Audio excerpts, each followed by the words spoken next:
Okay, so we just finished looking at distributor type ignition. You're going to have a old style contact point distributor. We're going to have maybe a high energy ignition distributor.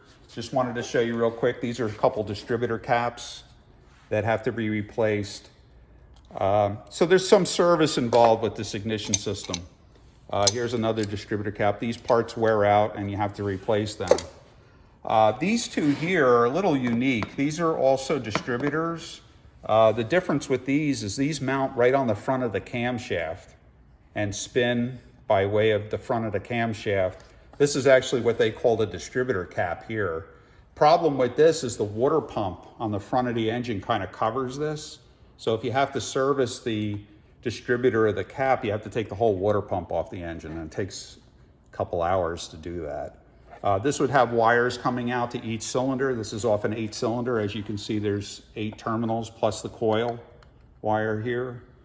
Okay, so this is a little unique. It was around in the 90s for a couple of years, and then actually, and it was just for about 3 years.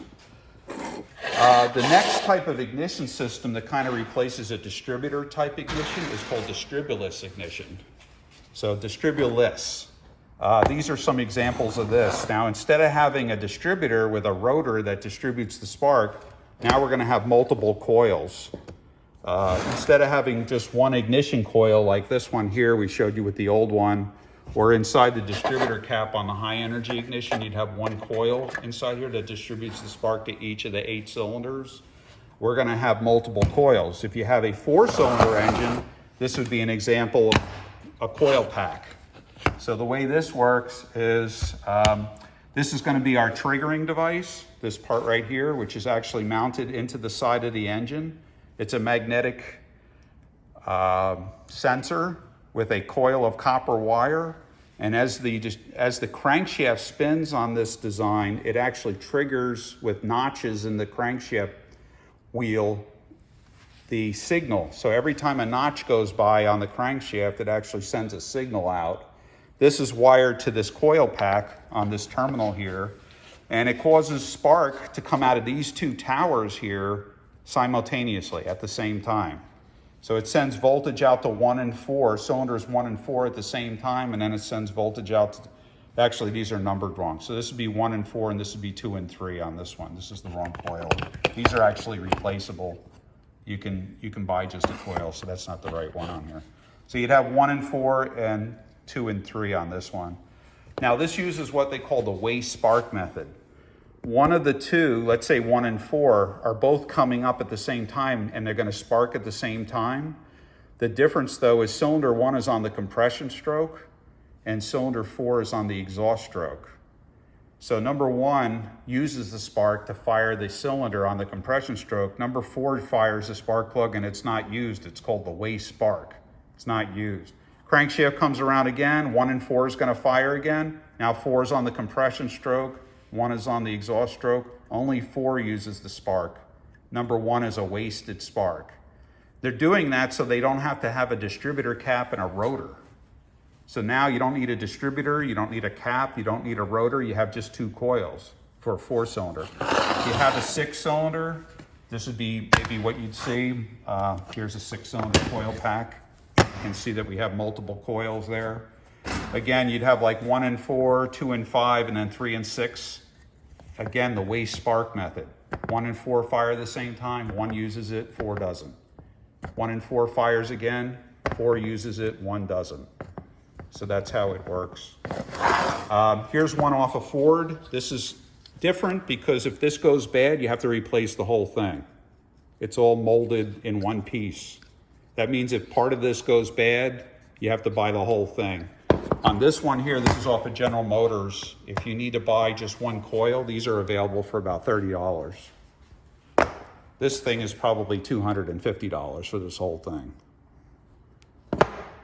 Okay, so this one is designed to be able to be serviced. This one too, this is a serviceable one. Here's one off an 8-cylinder.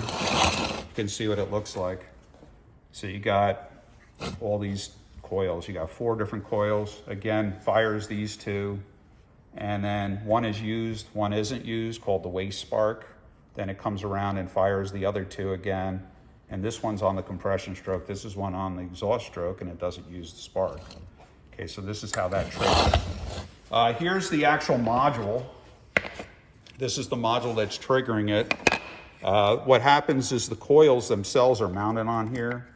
So if you have to replace an ignition module, this whole piece right here, you have to take all the coils off, they unbolt, and you can replace this part here. This is actually what triggers the coil on and off. So let's say you don't have a spark going across these two, and you move this over here, and now you do have a spark going across. It might not be it's probably not the coil that's bad, it's this part that's bad. So you can actually take these off and move them and see if the problem follows the coil or if it's this part that's not working, turning it on and off. So that's one of the ways you can test them. You can buy these separately. So you just take all the coils off, you can purchase the module. If none of the cylinders are firing, let's say you take all the spark plug wires off and you crank it and no spark is coming out of any of them, it's probably this part that's bad. This is actually telling it when to make the spark. So if this doesn't work right, you won't get any spark out of any of the cylinders. Okay, here's another type of ignition system. This is another one that we have. I don't know if it's marked or what it came out of. I forget where this one came out of.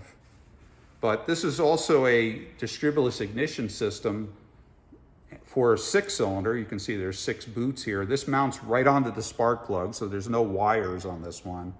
The problem though is if this one coil goes bad, these two don't have spark, you gotta buy this whole thing. You can't just buy part of it, you have to buy the whole thing. So again, depending on the manufacturer, they design these differently. Okay, the last ignition system that we have, this is the most latest ignition system.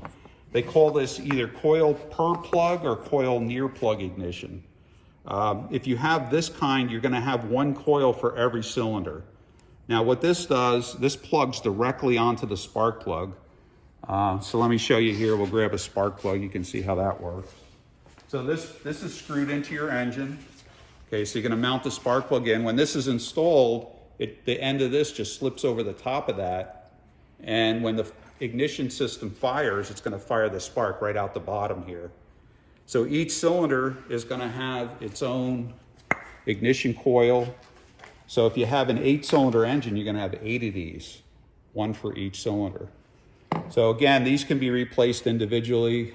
They cost anywhere from about $30 to about $60, depending on where you're buying them. And they do go bad. This is a module, coil, and spark plug. Spark plugs should also be replaced every once in a while. These are actually, on newer cars, these are good for 100,000 miles now. On older cars, they wanted us to replace these every like 25 to 50,000 miles.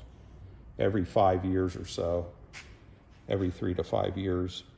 Newer cars, in the last 20 years, they use different types of material on the end and lets the spark plug last a long time, 100,000 miles before you have to service the spark plugs. So if somebody says, I need to get a tune-up for your car, it might be new spark plugs. And that's pretty common to replace, and maybe a new cap and rotor if you have that, new air filter.